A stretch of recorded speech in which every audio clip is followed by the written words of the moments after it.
Greetings, YouTube. The Doctor is in. Dr. Urius Papers here, coming at you with another commentary on power gaming with the Doctor.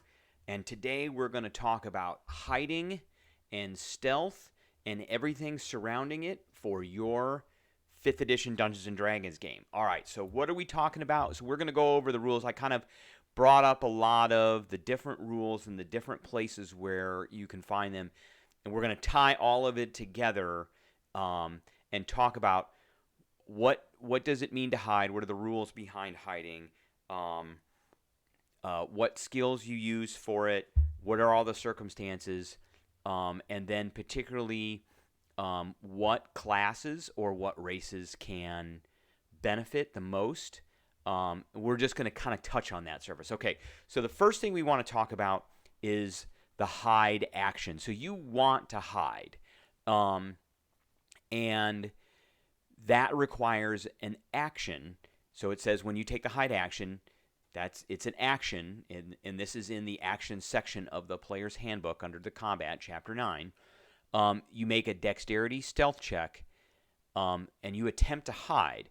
Now there are some rules behind hiding, and they are a little bit ambiguous at best. So let's take a look at, so it says, if you succeed, you gain certain benefits as described in the unseen attackers and targets. So this is the one thing I don't like about hiding, is that the rules are not conglomerated in one place. They are all over there, all over the place in all of this. So there is a little like sidebar blurb under dexterity stealth. So we're going to go there. And if we go, here it is right here. So they talk about stealth as associated with the skill check for dexterity. So you make a dexterity stealth check when you attempt to conceal yourself from enemies, slink past guards, slip away without being noticed, or sneak up on somebody or someone without being heard. So they have this sidebar down here for hiding, and these are kind of the circumstances behind when you're allowed to actually take that action to hide. And again, it's a little bit ambiguous, and it's a little bit up to the dungeon master. So it says the DM decides when circumstances are appropriate for hiding. Okay, so that's really important. And then, so your dungeon master is going to decide when you can actually do that hide action. Now, there's a sentence that's in the next paragraph that should steer you in the direction as to whether you can or cannot and how you should work with your DM. So it says you cannot hide from a creature that can see you clearly, and you give away your position if you make noise, such as shouting or a warning or knocking over a vase. An invisible creature can always try to hide. So that's an important sentence, that phrase, you cannot hide from a creature that can see you clearly. So that's the big circumstance. The DM decides if a creature can see you clearly. In combat, so the next paragraph down here, in combat, most creatures stay alert for signs of danger. If you come out of hiding and approach a creature, it usually sees you. However, in some circumstances, you might be allowed to stay hidden. So those are all important things too. And if you're hidden, you gain advantage on an attack roll because you're not seen. The creature can't see you. All right, so we've talked about the hide action, which is an action, and we've talked about the circumstances in which you can hide. So let's go to, what does sage advice say? Well, let's go over another thing as well. So there is this piece in the hide action right here. Where is it? It is actually not here. I believe it's in the hide. Here it is, right here. It's down. What can you see? So one of the main factors in determining whether you can find a hidden object or creature is how well you can see an area which might be lightly or heavily obscured. Now, I bring that up because, and this is found in Chapter 8. I bring that up because it's very important to go over that, and it's in the environment. So let's go down here to the environment.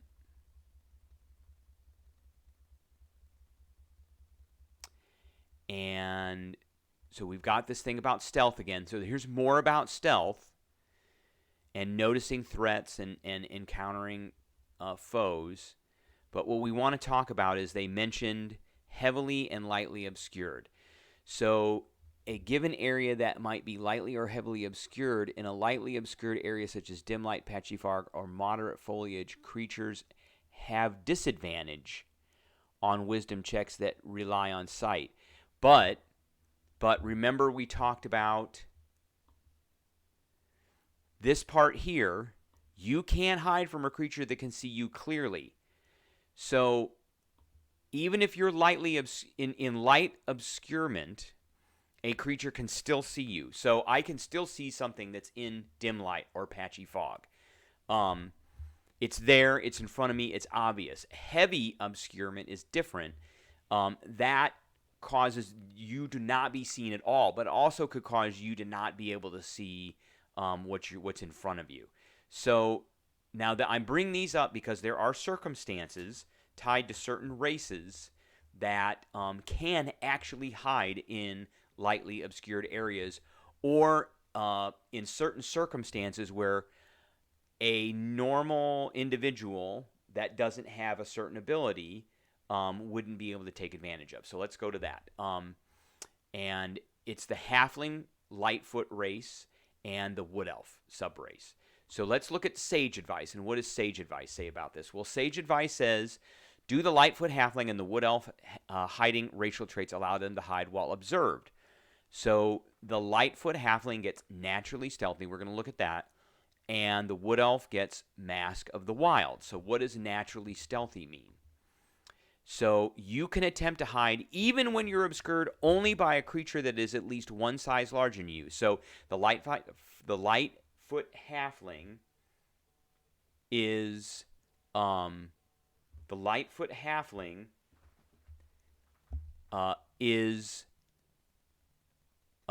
small. And so this individual, even if they're being observed, they can duck behind something that is medium or larger, and they can attempt to hide because of this. Other small creatures can't do this. So like a goblin or other halfling subclasses can't do this. But the Lightfoot Halfling can. Gnomes can't do this either, because even though they're small, they're clearly observed, as in the sidebar here under hiding. They're clearly observed. So the Lightfoot Halfling has a circumstance where they can overcome this creatures being able to clearly see them. Now, the Wood Elf also has something called Mask of the Wild. You can attempt to hide even when you are only lightly obscured by foliage, heavy rain, falling snow, mist, and other natural phenomena. So I guess it has to be natural, but that's something that can be interpreted by your dungeon master.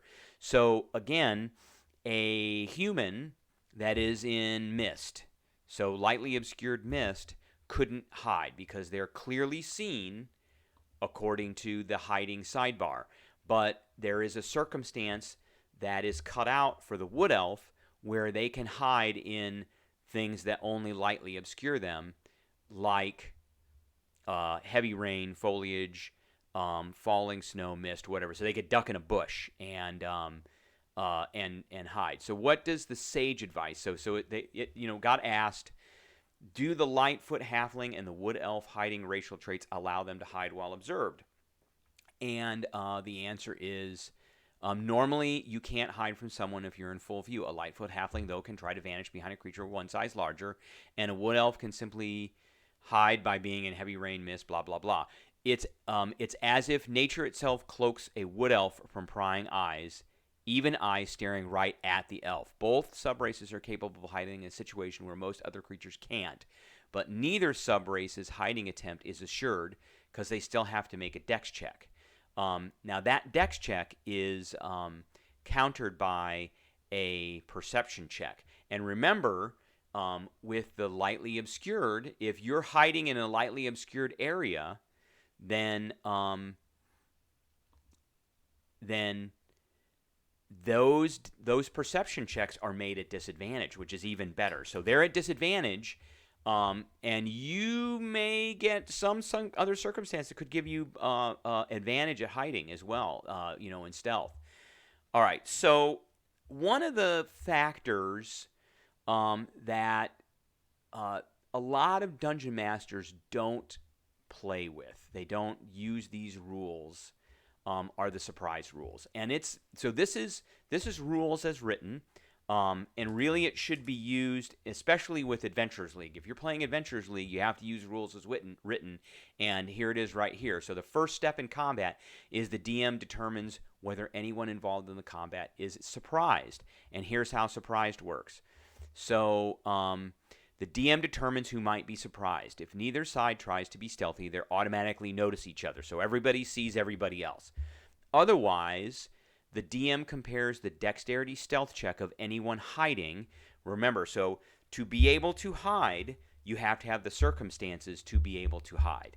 That is, you cannot be clearly seen, or there has to be these cutout circumstances like for the Wood Elf and the Lightfoot Halfling to be able to hide at the beginning of combat. So at the beginning of combat, the DM goes, is anybody hiding, or is anybody attempting to hide? So the first question is, can they hide? And if the answer is yes, then how successfully did they hide? And then whoever is doing the hiding rolls a dexterity stealth check, and that is compared to the passive perception of the score of the creature on the opposing side. If that stealthed hidden character is not seen, that is, the passive perceptions didn't beat that, so any character or monster that doesn't notice a threat is surprised at the start of the encounter. If you're surprised, you can't move or take... So that's like a condition, by the way. Surprise is like a condition. And if you're surprised, you can't move or take an action on your first turn, and you can't take a reaction until that turn ends. So you would go through the turn order, and if somebody had the surprised condition, you basically skip over them. But if somebody is not surprised, they are allowed to act in the first round. A member of a group can be surprised even if the other members are not. So that there you can have several members that do have the surprise condition and several members that don't. Now, what class works well with that? Well, here we are. It's the Rogue Assassin. So at third level, the assassin gets this ability called Assassinate. Starting at third level, you are at your deadliest when you get the drop on your enemies. You have advantage on attack rolls against a creature that hasn't taken a turn in combat yet. So normally if you're hiding and you've successfully hidden from something, you have advantage on the attack roll. But even if they haven't acted during a turn, and even if they're not surprised, you get advantage. Now here's the kicker. In addition, any hit you score against a creature that is surprised, so I would call that, if they have the surprise condition, is a critical hit. So you could have an assassin that does have several attacks in the first round.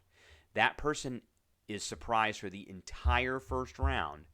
Every one of those hits will be a critical hit. So this is just a little bit of what I wanted to bring forward. You can see assassins can be extremely powerful with that, especially if you were to combine the assassin class with, say, a fighter class, and also combine it with that Lightfoot Halfling or the Wood Elf Rogue, where they have these cutout circumstances where they can hide more often and successfully than other races can. So this is just kind of what I want to put together a little bit to talk about the hide rules. I appreciate any questions or comments anybody might have, and thank you, and I will catch everybody later.